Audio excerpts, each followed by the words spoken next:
Howdy, howdy, howdy. Welcome to Cliff Notes Live. I hope y'all are doing fantastic. Welcome to November. November? People already getting ready for Christmas down here in Houston. I'm sure everywhere else it's the same. Well, that's incredible. Oh, we just got through with Halloween. I'm not even through talking about Halloween. We're already, forget Thanksgiving, right into Christmas. All right, guys, hope y'all are doing fantastic. Welcome to episode number 201 of Cliff Notes Live. Welcome to another Monday evening. I hope y'all are doing fantastic. Let me start off with a big old SKD 143. I love my wife. I love my kids. I love reality TV. I love the folks that hang with me every Monday night, and those of you who watch on replay as well. Love all you guys, and I love living in the United States of America, where we got a big old vote going on tomorrow. Well, I do not want to make this a big political show, so don't think we're just going to be talking politics all hour. Now, we're not going to do that, but I will throw in my two bits and say, go vote. Just go vote. I don't care who you vote for. I'm not here to give endorsements. I just want you to exercise your right, because it's an incredibly important right. Maybe we'll talk about it a little bit more in a second. But I hope y'all are all doing fantastic. Hello to all of y'all. All right. Now, if you have already done so, please consider subscribing to my channel, turning on notifications, hitting a little thumbs up as well is always appreciated. I got to get those big flashy buttons that pop up in other people's videos. I got to get my game going a little bit more on YouTube. But please consider subscribing to my channel. Now that we're off season, Big Brother, who knows what we're going to be talking about and when we're going to be talking about. Certainly Monday nights are part of it.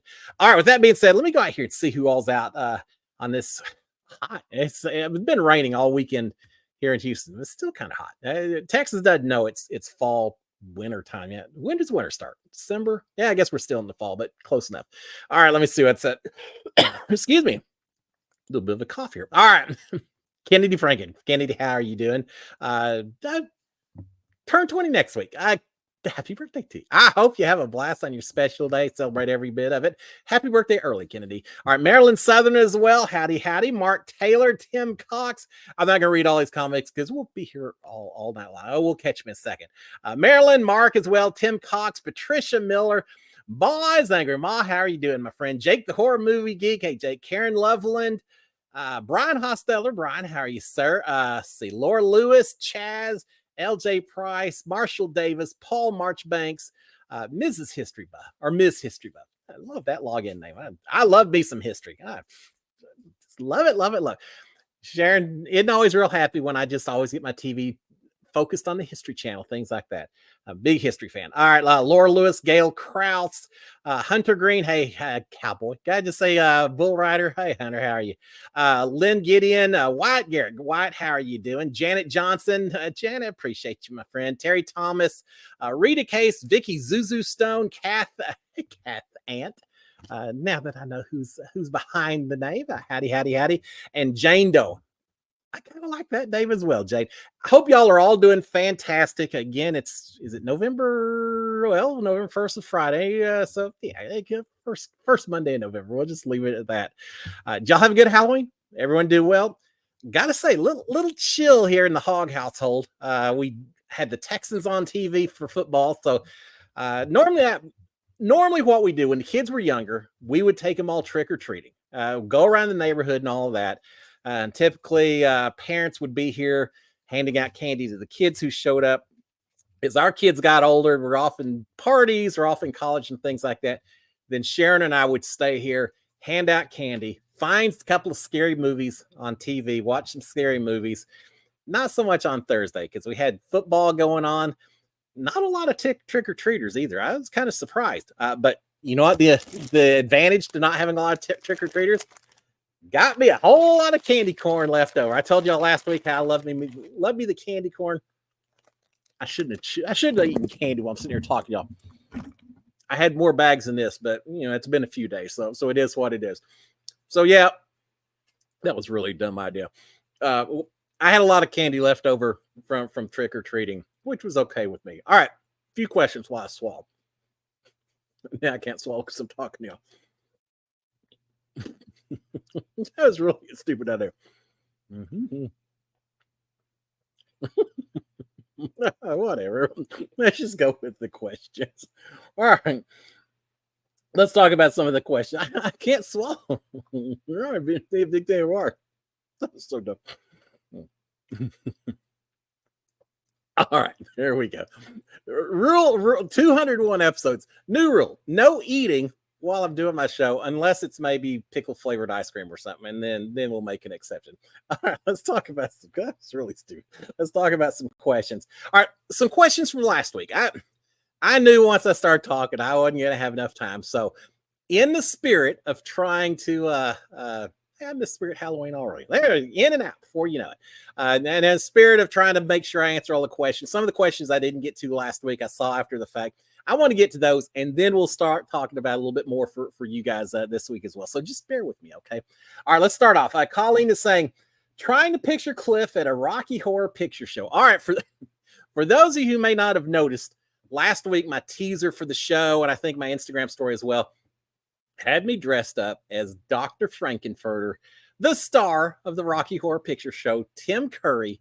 I went to quite a few Rocky Horror Picture Shows while I was working at Six Flags over Texas. Now, remember, this is back when we actually had, before video stores and all that, where you just had the movies. They had midnight movies. I was working at Six Flags over Texas. I was working the night shift. Normally, I would work 5 o'clock till 11:30 or so.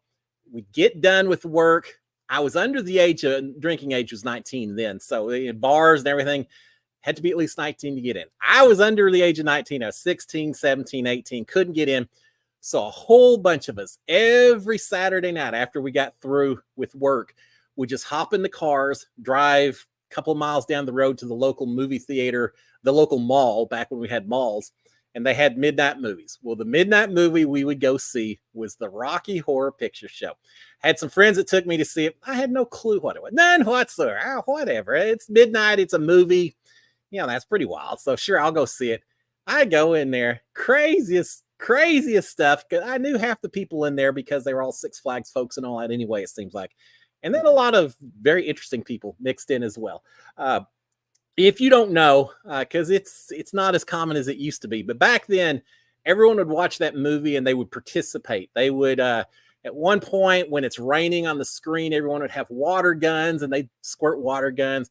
At one point, the person on the screen would say, "A toast," and everyone would have bread in there and they'd throw toast, bread, and get up, boom, boom, boom. And they'd respond to all the lines, and just silly stuff. And I went to it and did that. If you remember, you probably don't. In the Big Brother house, at one point, I had on some gloves, some rubber kitchen gloves, because I think I was going to clean the bathroom. And so I put those on. I said, "I'm waiting with anticipation." And just like the movie, at one point, the guy does it. So I actually did it while I was in the Big Brother house. But there's a whole lot of audience participation. And so not every Saturday, but a whole lot of Saturdays, we would go see Rocky Horror because there wasn't much for you to do. A high school kid back then, we would go see Rocky Horror. It would be over 2 o'clock or so in the morning. And then lots of times we would go over to Denny's or IHOP, somewhere like that was open 24 hours. And we would just stay up all night long. We'd go to putt-putt at 3 in the morning. Not a lot of people playing putt-putt at 3 in the morning. So we would kind of take over the place. That was my high school years. For a lot of time was doing that. Eventually, I got tired enough of Rocky Horror, wanted something a little different. I had a friend said, "Hey, let's go see this other midnight movie. It's called Dawn of the Dead. It's supposed to be real scary. Don't know anything about that." I watched Dawn of the Dead, which, fitting in with Halloween stories, not scariest movie, or at least a movie that scared me more than any other movie I've ever seen in my life. To this day, scares me. So yeah, saw Dawn of the Dead for the first time at a midnight movie. Scariest movies I've ever seen. As a kid, Psycho scared the you-know-what out of me. I didn't take a shower for a couple of months. Well, maybe not a couple of months, but it took a while. Psycho scared me. Halloween scared me. The Ring scared me. Paranormal Activity, but the granddaddy of them all, Dawn of the Dead. But yeah, that was a midnight movie as well, but it started off doing a whole lot of Rocky Horror. So that's the long story, longer than I planned. Six Flags over Texas on Halloween, they would allow you to dress up. And so we would always try to dress up. Well, one year, everyone in my shop, gift shop that I was working at, decided to dress up as characters from Rocky Horror. And of course, I'm the one who got picked to do Frankenfurter. And he wore a lot of costumes in that movie that probably weren't family friendly, appropriate kind of costumes. I didn't wear any of that. Instead, I just wore surgical scrubs and had a wig, had a girl I knew that helped me do makeup and all of that. And yeah, that was a little bit pushing the envelope of things that I did, but I had a lot of fun doing it. A lot of comments and everything else. So yeah, I still have a picture preserved of dressing up for Rocky Horror Picture Show. So there you go. There's a story on my midnight shows and all that. All right, Chaz is saying, what was your favorite best Halloween costume you ever wore? All right, I got a few choices on that one. I tell you the one I remember the most because I just had fun with it. I had as a very younger, I'm probably 7 or 8 years old. We had gone to California for a trip, my family, and my brother and I both got to buy monster mask at one of the stores at Universal Studios. And I had a Frankenstein mask. I think he had a werewolf mask or something, but I had a Frankenstein mask. So like the next year or two, I had an old clown costume that I'd worn one year. I put that on, and then I put on the Frankenstein mask. So I was Frankenstein the clown and went around, and I just thought that was cool. And people talked about my costume and all. So I had fun with that. The costume I maybe remember besides that one as much as any, I had this idea. I don't know. Maybe I was trying to emulate David Bowie or so. I don't know. I trying to act goofy. I put on red underwear, well, top to bottom, red long underwear. So, the whole body covered with red, looked like a devil or something. Except then for my face, I wanted to look like a rock star. So I had the great idea to take Vaseline, cover my entire face in Vaseline. I think I did my hands as well. Covered all my exposed skin with Vaseline. And then I had these jars of silver glitter. And I poured that glitter everywhere. I put it all over my face. So by the time I got done, my face was completely just solid silver, aluminum looking, everything. It was a cool costume, but I gotta say, I had Vaseline everywhere for days, for weeks on end. Months later, I would still find little globs of glitter, everywhere in the house. My parents weren't real happy because I just left a little trail of silver everywhere I went, silver glitter. But yeah, I remember that one. I remember my mom coming up and saying, "Well, what did you do?" I put on some glitter and I used the Vaseline to hold it on there. It's just gloppy everywhere. So yeah, it worked. I got some Halloween candy out of it, but that was probably not the greatest costume I ever did. But hey, it was fun. Had fun doing that. All right, let's see what else we've got on here. From last week. All right, I haven't seen your video at the Janet Johnson said, I haven't seen your video at the end of Big Brother where you wrap everything up. Did you do one? Yeah, Janet, I ended up, sorry, maybe I'm kind of promised more than I delivered. I thought about doing a wrap-up video, but there's so much going on with just trying to deal stuff with my mom and all that I ended up just doing it on a Monday night. And we talked about how we thought it all went and all that. So no, I don't have a specific video just for a wrap-up. If you go in here and look probably for episode 198, something like that, I went in, I gave grades for the players, for the twist, all that kind of stuff. And so I just kind of did that instead. Sorry about that. And I should have said something, but yeah, I don't have a specific wrap-up video this year because I'm just tired. Most times at the end of Big Brother, there's always a little bit of a relief because now I can get some sleep again and things like that. But I really miss the players when we get done and all that. This season, for some reason, maybe just because there's so much else going on, I enjoyed the season. I thought it was one of the better seasons, but I was ready for it to be over. I'd seen enough of what I needed to see from everyone that was left. I didn't think there was anything else really to be seen or discovered, character development, anything else. It just seemed like it was time to shut it down. So once it did, I was ready to move on. Some seasons just do that. And no one's fault. It's just things going on. So doesn't mean I'm not ready for next season. I don't think we're getting, Brian, did you someone put something out there saying it does not look like we're getting reindeer games or any kind of off-season anything. I did see Globe TV, who owns Big Brother Canada, or at least it's there on their channel. Apparently their parent company is looking for new owners. New owners could mean that there could be an opportunity for Big Brother Canada at some point. The problem is I think they already ripped down the the soundstage, the Big Brother house, and all that. So there'd be a lot of investment to get it started again. Don't know if they're going to do it. I'd love to get another Big Brother Canada, but not sure it's going to happen. We shall see. But that means that we got other reality shows to keep us going until next season's Big Brother, but probably not a whole lot until we get to Big Brother 27. We're on 26. Yeah, 27. I was on 21. It's hard to believe it's been that long. And yet, there it is. Life and time just marches on, right? All right, what else do we have on here? Ma saying, first time to vote. Ma, I'm so proud of you. Absolutely. Karen Loveland is saying, voted Saturday on my birthday. Happy birthday to you. And what a birthday gift to get to vote. It's important. It really is. Kennedy Franken saying, next week, Friday, I turn 20. Happy birthday again. I think we mentioned that. Happy birthday to you, my friend. I remember my first election. I was 1980. I was only 15, didn't get to vote. 1984, presidential election between Reagan and Mondale, if I believe, that year. I got to vote. Let me tell you a little story on that. I was going to Texas A&M, huge university, right? I mean, a lot of kids going. Even back then, a lot of students.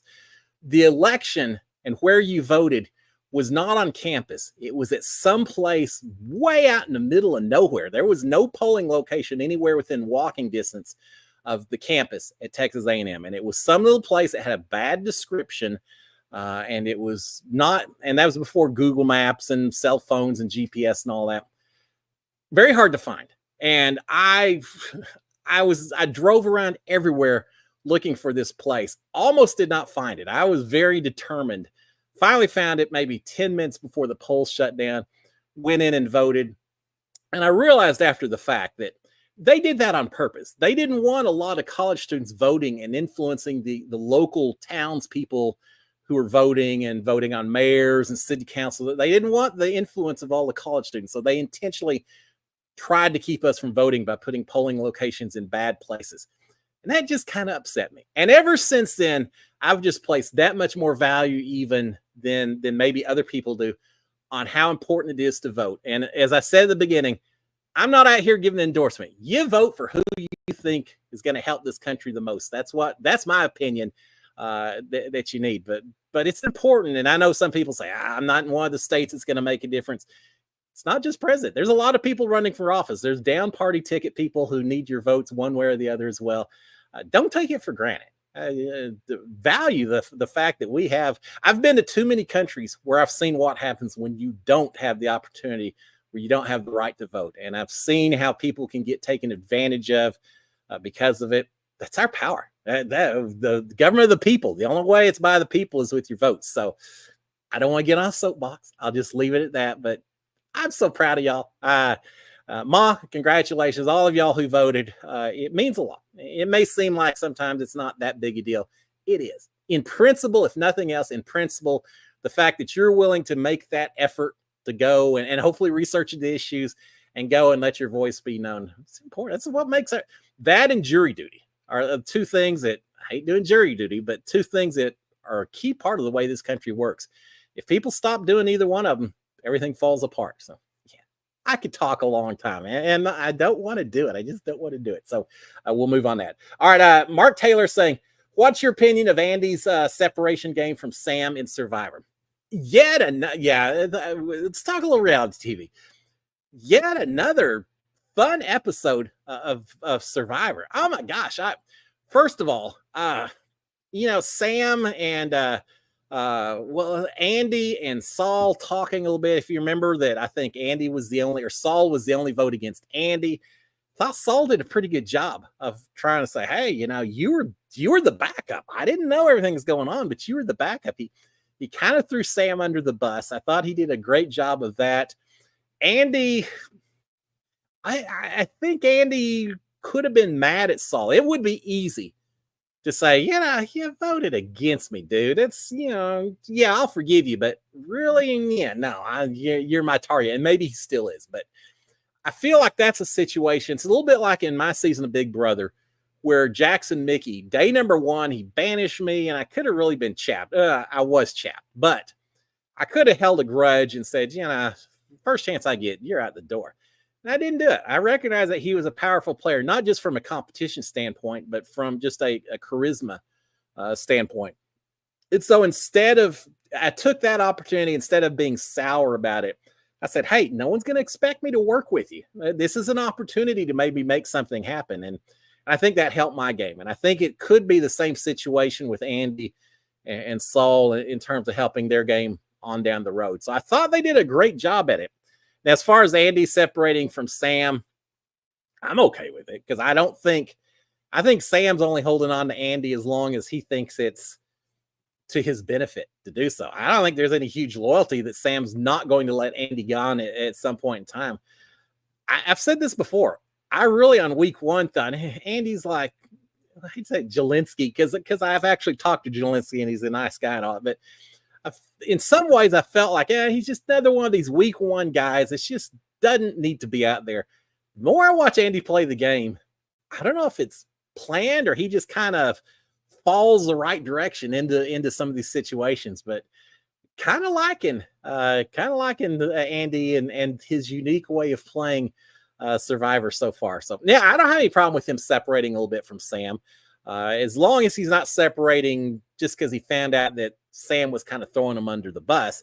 Have some reasoning behind it, and I think he's got it. And I did like him and Saul kind of maybe, I don't know, maybe at least watching out for each other a little bit, or at least having a little respect in each other's game because they didn't have to go that direction. And then we turn around. I guess I should have said spoilers. Y'all have all seen it, right? I hope so. Because if not, spoiler alert. I can't believe Saul found that advantage there at the dinner. And then it turns out it's not really his advantage. I mean, it could help him on down the road, but he had to give it to someone from the other side that was going to tribal council. And it had a huge effect. I'm not sure if I like that or not. I mean, who was it? Rachel? I can't remember. I'm still trying to get all the names right. I can't remember who probably was going to go home if that power hadn't been used. He used it on her. She's safe. Next thing you know, Tiana goes home instead. Talk about shocked. Oh my gosh, she was not happy. I don't blame her. I wouldn't be either. But I got to say this: people who I understand the disappointment. A Big Brother, Survivor, any of these shows, when you go home, you know your dream is kind of over. It's got to be tough. I certainly know what that was like, but at the same time, you can't get too upset when it happens to you, when you're so joyful when it happens to everyone else. I sat there in Big Brother.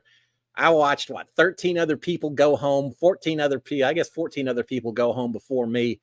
And I didn't cry a whole lot of tears for any of them. So for me to be all upset that it was my turn, it's just the way the game goes. So I wasn't gonna hold it against anyone because that would, it's just the game. But yeah, she was very upset and disappointed, and it's just got to be such a huge shock. At least in Big Brother, for the most part, except for the double, but the rest of the time, it's either you or one other person. So every time I was on the block, even when I thought it wasn't going to be me, I still kind of had built up my acceptance, thinking, all right, if it is me, be prepared for it. So you kind of are emotionally prepared for it. With Survivor, where at Tribal, it could be any one of 8 people, 10 people, however big Tribal is. It's got to be a little bit more of a shock when it's out of the blue and it's you that's going home and you had no time to emotionally prepare for it. So yeah, I feel sorry for her, but I love that episode. Again, I'm not sure, maybe not completely fair to her, because if it wasn't for the twist, she would have been fine. Hey, so it's the way the game goes sometimes. I'm loving the Survivor. Every year they come up with new twists that I enjoy. So yeah, it's been good so far. All right, another question. Hunter Green saying, excited and nervous for the TU game. I bet $100 on the game.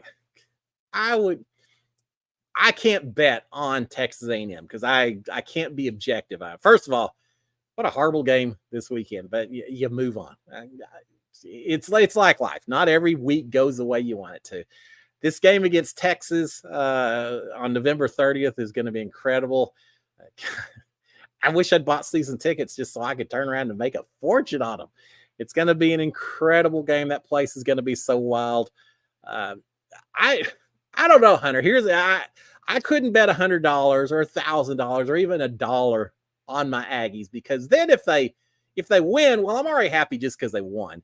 But But if they lose, well, then I'm upset because they lost and because I lost money.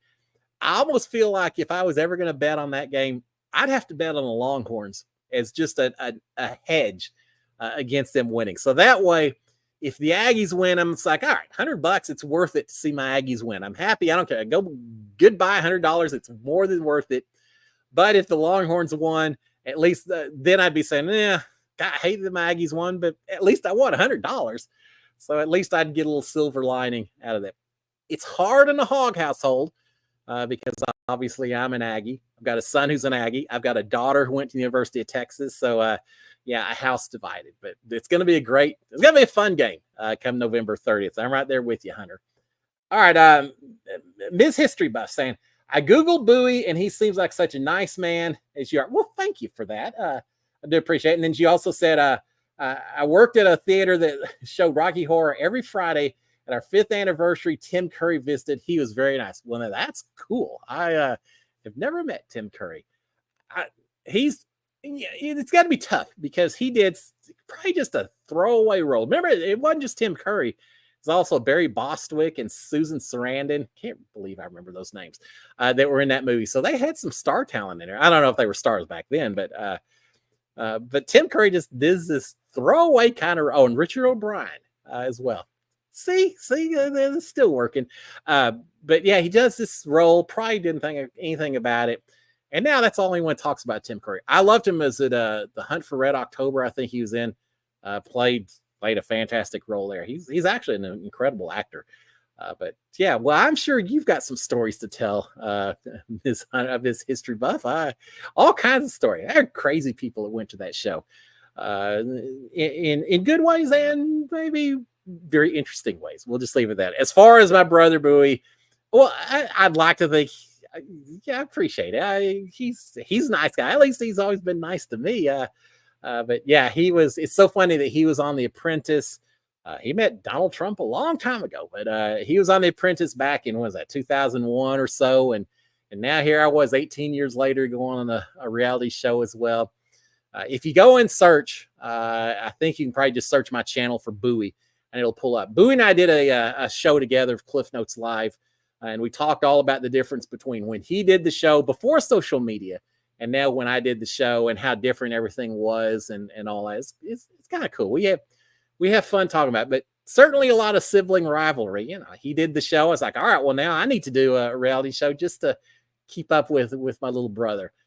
He's 13 years younger than I am, so big age difference between the two of us. But I feel like we both have pretty wild personalities sometimes. The kind of personalities maybe get you on a show like that. All right, Dr. Bose, I see you out there, my friend. How you doing, sir? Yet again, thank you for the support. Much appreciated with the super stamp. I always call it super stamp. I don't know if that's what it's called, but you know what I mean. I appreciate it. It means a lot, the support. I thank you for it. He says, howdy, Cliff. I heard you think we went to the moon. All right, I don't like the way this is going, Dr. Bose. Me and Mrs. Bose believe the earth is flat.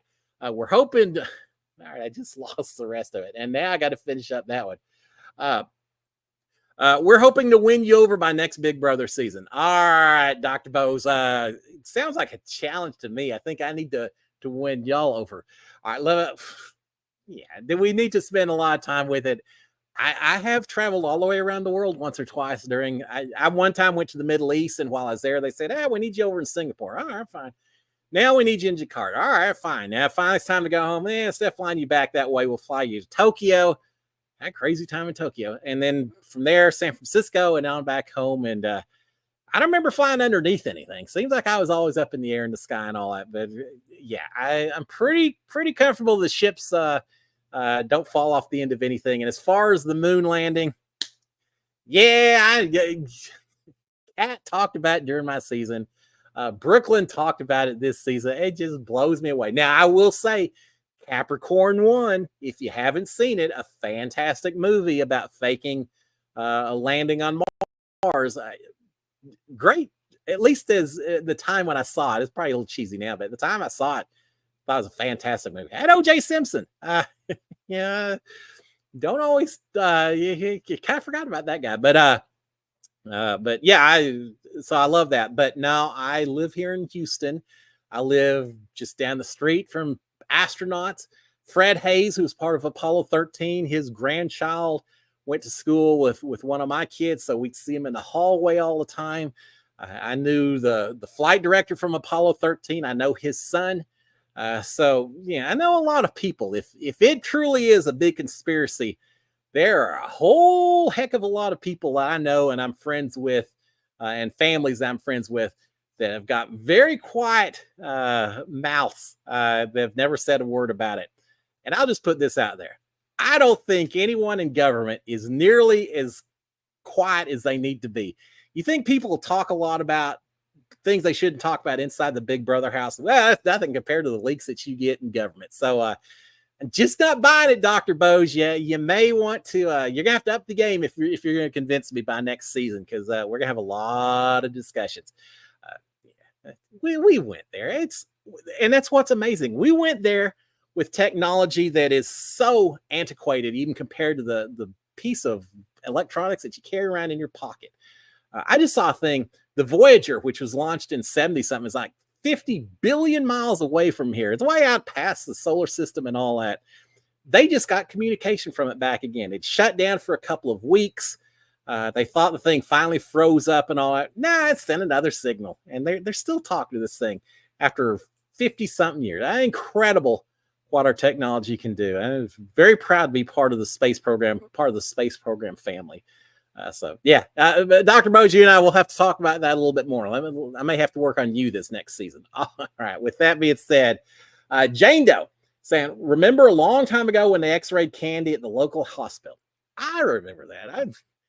We never did. We do that? I feel like I don't think we ever did that. Maybe we did. I take that back. I feel like once or twice we went down there and they didn't show.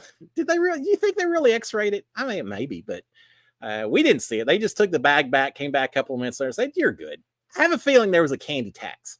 That the nurses and the doctor said, hey, "Tell them to come in. We'll x-ray it and grab the good stuff while we got it over there in the x-ray room." And yeah, there's nothing. Just give it back to them. But maybe they did. Is there any harm in eating irradiated Reese's cups? I hope not. If so, I'm going to be glowing for the rest of my life. But I remember that. I remember taking it a few times to the fire station.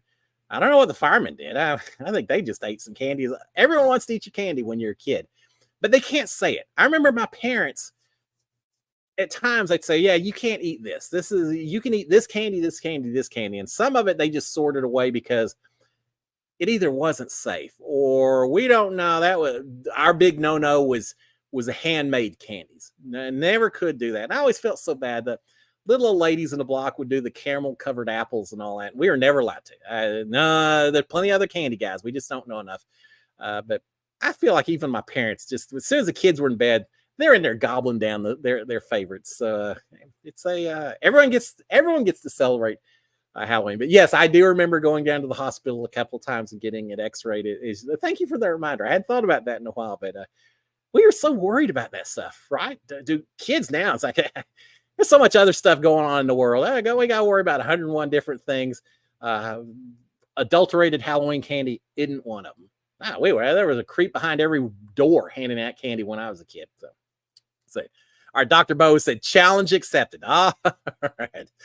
Yeah, we're going to have to, maybe we'll have a special Cliff Notes episode where I'll just bring all my facts and all of that. We'll see, Dr. Bose, but thank you for the support. All right. Lynn Gideon is saying, The Exorcist freaked me out big time. Oh, yeah, I'm right there with you. And Vicky Zuzu Stone saying The Shining and It. All right. I saw not here in Houston. This was on social media. Someone did the scariest or the best trick-or-treating. Someone, instead of handing out candy from their front door, had actually crawled into the water drainage system in front of their house, put out some red lights in there, had someone dressed as Pennywise the Clown, and was inside the storm drain handing out candy to kids that came by. But you had to stick your hand down into the drain to get the candy. Creepiest thing. There is no candy that's worth that ever again. Yeah, I remember I read it, which was scary. Not a huge fan of the ending, but the book was scary. Kind of a creepy book, though. Kind of a weird book in different ways. If you read the book, you know what I mean. But anyway, but yeah, that's scary. Shining scared me to death because it was that was probably the first Stephen King book I ever read. I read it while we were at a place called the Cherry Springs Ranch in Kerrville, Texas. And this ranch, my dad was in commercial real estate. He was trying to help sell this thing. And we drove out to this ranch to spend a weekend so he could, see what it was all about. He told us when we came into this place, he said, do not get hurt because the nearest hospital is like 2 hours away. We have to drive 30 minutes just to get to the edge of this ranch. So we're out in the middle of nowhere. This is the most isolated place. I'm trying to think some of the places I've been around the world. Maybe not the most isolated place I've ever been, but at the time as a kid, most isolated I've ever been. And I'm reading The Shining, where it's all about Danny at the Overlook Hotel, traps around it. Scared me to death. So yeah, I should have mentioned those two. That's pretty scary. Exorcist. My parents went to see it, and they came back, and my brother and I said, "Can we go see it? Can we go see it?" And they're saying, "Yeah, not in a million years are you going to see that one." While I was in college, back then, my roommate had bought one of these little devices that helped you unscramble pay channels, and it was like one movie channel on at the dorm cable TV feed or whatever. And he bought this thing, and I'm sound asleep. It's like 2 o'clock in the morning. He's fiddling with this thing, and because you got to turn some dials to compensate for frequency. A lot of electrical engineers at Texas A&M, and someone was making these things. Well, he got this thing unscrambled, and The Exorcist was on, and I wake up to hear the most god-awful, blood-curdling screams and the power of Christ compels you, the power of Christ compels you. Like, what in the world? I woke up to The Exorcist on TV. That was quite the shock. Yeah, be prepared. That's very, very dark film. Think about songs. When I think about songs and the ones that have the biggest effect on the movie, I think of Jaws. Da da da da da da. Yeah, what a perfect soundtrack. That's all you need, just that little bit. Everyone knows exactly what you're talking about. And Tubular Bells is a song from The Exorcist. And if you don't know what that is, go on to Spotify or whatever your favorite song app is. Type in Tubular Bells. Is it by Gary Oldham? It sounds like a guy from Harry Potter or something. So maybe not. But anyway, look up Tubular Bells, play it, and see if that doesn't immediately remind you of The Exorcist. And if you haven't watched The Exorcist, I'm not going to say watch it, but because you got to be. Some people don't like it, but scared me to death. Yeah, that was a good one too. Thank you for that. Yeah, you win. You got some good ones too. Dawn of the Dead. Now I watch it. It's not nearly as scary as when I first saw it. I think it was scary when I first saw it because I was at a shopping mall. It was 2 o'clock in the morning. The whole mall was shut down. After the movie was over, a security guard had to lead us through this mall with a flashlight because all the lights were off. We get outside the parking lot. There's no cars in the parking lot. I'm driving home. Back then, there's no 24-hour anything. So everything's empty. It just really hit home.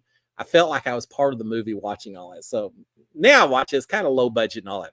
Still scares me just remembering back. But yeah, those are some good ones. I appreciate the suggestion. I appreciate the comments on those. All right. Lynn Gideon is saying, they could definitely condense the season starting about 6 contestants left. Oh, I know it, Lynn. I didn't like it when I was in the house. I didn't like it every season when I watch it. Yeah, we went from 6. Let's see, 6 was I think we went from 7 to 5 with our double eviction because Christy went home and it was Tommy and Holly and Nikki and me and Nicole. So yeah, we had 5. You could have taken final 5 all the way down to the final 2 and done it over 2-week period. That would have been easy. You maybe could have even done it quicker than that, but it would have been easy to do it all in 2 weeks. But again, CBS is looking for content. They want those extra episodes and all of that. So I feel like I'm yelling at a wall when I suggest that they need to trim it down because that's not their motivation. They want content. They don't want less of it. But I wish they did more things. At least during my season, at one point, we had at the Final 4, we had a luxury competition, an extra, not where you trade in stuff as part of an actual veto comp. Now, this was straight up just the winner got $5,000, $10,000. Jackson Mickey, of course, he won it, but at least they did something a little bit to keep us occupied for a little while anyway. They didn't do that this season. I don't know if they're being penny pinchers or what, but yeah, we had nothing to fill in time gaps there at the end. They could have.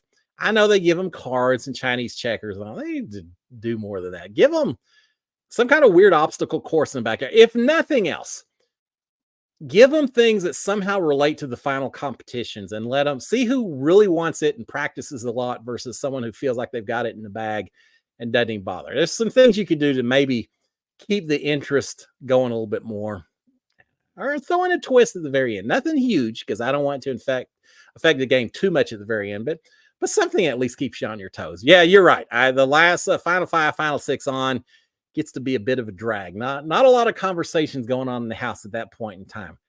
God, it was so boring in there. I remember just sitting there in the boat room thinking, just so ready to see my family go. Whether I win or not, I just am ready to be done with this. And now that I'm out of the house, I value every day, even those long days. So cool I got to do it and be in there. So yeah, but by the time I was ready to be done and move on to something else. All right, Colton is saying, this is my first election ever. Well, take advantage of it. Hopefully it's not your last one. Long elections. Go vote. Do a little research on it as well. Don't vote just because of the letter at the end of someone's name. What party or things like that. Figure out who. It's so hard. I know different states do it differently. Here in Texas, we vote for all our judges, and you see all these judges, and judges, pretty important people. They make some pretty important decisions, and there's so many. And I try to go in and do my research on them and all of that. And I can't believe I got yelled at when I went and voted on Friday. I got yelled at because I had a cell phone, not while I was in the polling station, just while I was waiting for Sharon to finish up. I had all my stuff figured out. I went and voted. I got done. I'm standing way over to the side, just outside the voting area. And they still came over and said, you can't have that cell phone in here. Well, just waiting for my wife. You can't have it in here. Let me show you the rules. I don't need the rules. I'll walk out another 20 feet or so till I'm actually 100% outdoors. And I think even that, she was going to tell me I had to go even further beyond. But by then, Sharon had wrapped up. But it's funny. There are people who are very strict about their election rules and what you can and can't do and all of that.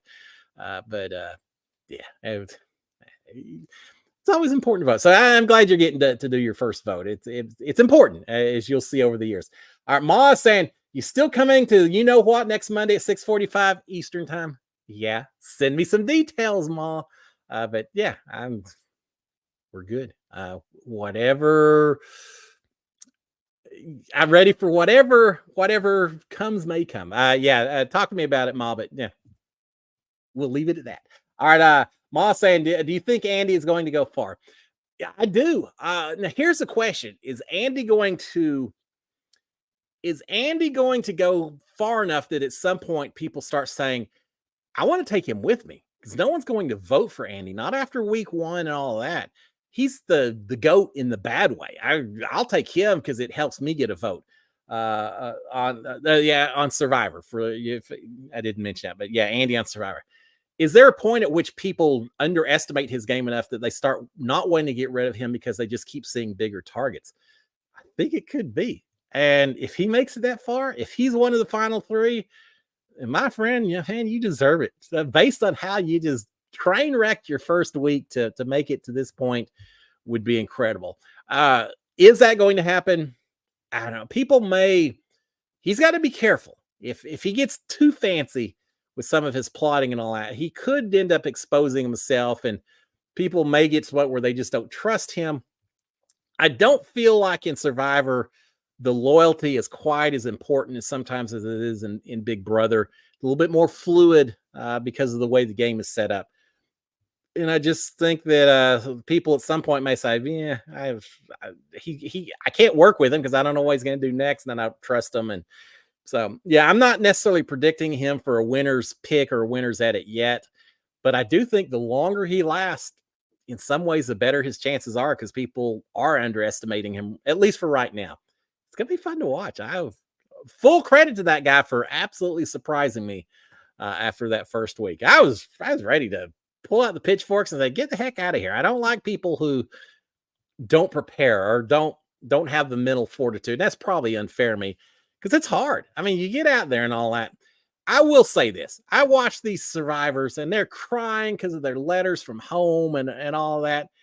And they've been out there, what, 12 days or something? Give me a break. I was in that freaking Big Brother house for 93 days and I did not get a letter from home other than my HOH letter. But uh, yeah, the time the people survivors spend on the island in Fiji compared to the Big Brother house, there's no comparison. Well, I know you're not getting fed the way we were, and conditions are worse. You're sleeping on bamboo. I was sleeping in pretty decent beds most of the time. So I get it. Life is a lot harder and all that. But you only been gone for a couple of weeks. That's we were just starting a game of Big Brother at that point in time. But they did get the letters and all that, and I'm sure under that kind of stress, it's emotional, whether it's been 1 day or 20 days. So I won't get too rough on them, but Big Brother's rough in its own way, a different game. All right, Tim Cox is saying, I've seen the Dixie Chicken in the background, but forgot the backstory. Yeah, I was going to put up something with voting and all that. I thought, no, I don't want to get too focused on that. So I just went to my old standby, the Dixie Chicken. The Dixie Chicken at one point sold more beer per square foot than any other bar in the entire United States. It's right across the street from Texas A&M. My home away from home for 4 years when I was there. It's just a saloon. You open up these doors here, and there's saloon doors inside. Everything's wood. We'd play 42 dominoes, pool tables in the back, country music playing, signs up everywhere, and nothing fancy about it. It is beer and French fries and beef jerky you can order. And I spent a lot of time there playing dominoes with a bunch of buddies. Every Thursday night, Friday night, that was kind of our go-to place. And you walk in there, you can just smell it. It was opened in 72 or something. So what was that, 52 years or something? Maybe 73. I feel like they just celebrated their 50th anniversary. You walk in there and you smell 50 years worth of stale beer inside this place. But it is the favorite haunt of everyone A&M. Everyone at A&M knows what the Dixie Chicken is. After a football game on weekends, that place gets packed, absolutely packed. But yeah, that's a Dixie Chicken. And again, it probably saved me a lot because I live just across the street. So I could go over there, hang out, play a bunch of dominoes, drink a few beers, and stay out of trouble compared to if I'd been driving on down the road to go to bars or other bars. And it's my spot. So yeah, I just wanted to throw the Dixie Chicken up there. All right, Tim Cox, I thank you for the Dixie Chicken. I see you sent that question with the super stamp. Appreciate it, sir. I absolutely do. If you ever go to College Station, you got to go visit the Dixie Chicken. It's they've got a thing you don't see it on here, but over here on this side, that side, there's a thing called Bottle Cap Alley. All the beer bottles they've opened over all the years, they just take the bottle caps, they throw them this little alley next to them, and now when you walk down this place, it's just I don't know, 6 inches worth of bottle caps. Half of them are decomposed, and it's just turned into just. It's just different. Bottle Cap Alley, because it's nothing but bottle caps all the way down this thing. All right. Let's see what we've got on here. Hunter's saying, I've seen the black Big Brother bags. Do they let y'all bring bigger luggage? Yes, they do, Hunter. The way it works, when I got picked for Big Brother here at my house, they said, you're on the show. I found my key and went back to the house, and I'd already packed because I had said, get packed just in case. And so I had a suitcase packed, but then they brought out the black bag and they said, all right, Cliff, this is going to be your extra bag. You can put stuff in here as well. And what they tell you while you're in sequester before you go on the show is they tell you, pack what you need for 2 or 3 days. Just a couple of changes of outfits, your toothbrush, your razors, whatever you need, contact lenses, things like that. Pack for 2 or 3 days worth of living. Leave the rest in your suitcase. You'll get the suitcase later. And so that was fine. So we went in just carrying our bag. That's all we had that for the first couple of days. And I didn't realize till later that the reason they do that is because that's all you need to start with. And they go through the whole rest of your luggage and make sure that you aren't sneaking in burner phones or I don't know, money to pay off people or drugs or I don't know, knives or I don't know, chainsaws, whatever that you're not supposed to have inside the Big Brother house. And so they inspect all of it. After a few days, your luggage shows up in the storage room. So then you can go unpack and put it in the dressers and things like that. And then if you ever watch the show, the live feeds on Thursdays, I guess Wednesdays, the day before eviction, whoever's on the block, their suitcases show up in the storage room. And so you're supposed to pack You leave the suitcases in the storage room during the show itself, and you just have again packed for just a couple of days in the bag that you walk out the door with. You set that near the door that you walk out to see Julie. If you're evicted, your suitcase just mysteriously disappears from the storage room. They again inspect, search every bit of that suitcase, make sure you're not taking anything out of the Big Brother house that you shouldn't have with you. And then you get it after a couple of days. I took the nutritional information for the slop. I thought that'd be pretty cool, and they had it listed on a laminated piece of paper. So I took that with me and put it in my suitcase just so I'd know all the ingredients, the ratios, all that. Nah, they found it and they took it. But that's what they do. Is yes, you do get the bigger suitcase. They just don't really show it on TV. All right, Wyatt Garrett saying going to see Cody Johnson at Global Life Field Saturday night. I'm a big fan of Cody Johnson. Have not seen him in concert yet, but he's dear rodeo. There's Guilty as Guilty Can Be. Every time that comes on, I'm listening. I'm singing along. If you haven't listened to that song by Cody Johnson, it reminds me of a song by Garth Brooks, Papa Love Mama, I think. It's kind of the same themes, but yeah, I love Guilty as Guilty Can Be, and Cody Johnson's got a lot of songs, so I'm kind of envious of you. That's pretty cool. Have fun, my friend. All right, Mark Taylor is saying, who will win the challenge? A lot of good talent still on. Are you still following? Yes, I'm following. I'm glad you mentioned that. I was trying to think, what am I watching on reality TV? I'm watching Survivor. I'm watching the challenge. I'm watching the summit. Yeah, I don't even know yet. I watch this stuff. Michelle and Bananas all going at each other, and Tori's just sitting there enjoying the show and all of that. And then you got some of my Big Brother friends, Kylan and Josh and all of them. I don't know. You know who I really like on there, and just over the year, I'm always impressed with it. Jordan, right? I think it's Jordan. He just seems down to earth, no nonsense kind of guy that's there to play the game, but he doesn't get as involved with. I mean, sometimes, Lord knows he's had drama as well, but I kind of like him. But yeah, I don't know who's going to win yet. I never can tell with those. With the challenge in particular, it is so competition focused. Yeah, there's strategy, and Banana just does it as well as anyone, but it's just. It depends on what the comps are. I'm always amazed they let Bananas stay as long as he does. I met him before. A really cool guy. He put on my cowboy hat. He and Mark Long. I remember Mark Long. We were talking. He says, "Your last name really Hog?" I said, "Yeah, I was born with it." He said, "Man, what a name for reality TV. That's perfect. No wonder they got you." Well, I hope it's not just the name, Mark. No, it's a great name. So, but yeah, it was fun hanging with. Not like I hung with Bananas, but I got to meet him and talk to him a little bit. I don't know who's going to win. They always surprise me. Then I always look forward to those finals because those finals are so brutal. I watch those finals and think, man, I'd be dead, maybe literally, within the first 100 yards or so with some of the stuff they have to do. But I'd still try it. All right, 7:57 goes so quick. All right, Chaz is saying, who are you rooting for on Survivor? Do you root more for gameplay or personality? I think in terms of winning, I probably root more for gameplay, for the people I just feel like have done the things they need to do. And that does not mean that every person, every season has to turn on. No one has to make a big move in order to win Survivor. They've got that stuck in their head though. I got to turn on my most loyal person. So I've got this big move for my resume. You don't have to do that. Just be able to explain how you navigated back and forth to make it to the end. So, but no, I tend to cheer on the best gameplay when I'm picking the winner. But I will say from a personality standpoint, I always am cheering for those people to last as long as possible, just because I like to see the good people. And I'll say personality. I mean, sometimes personality it's good. Sometimes they're just chaos. And I'm for the good personalities. I'm for the people. I like Yam Yam. When he won, I like Yam Yam. He was fun. So, but as far as who's going to win, know.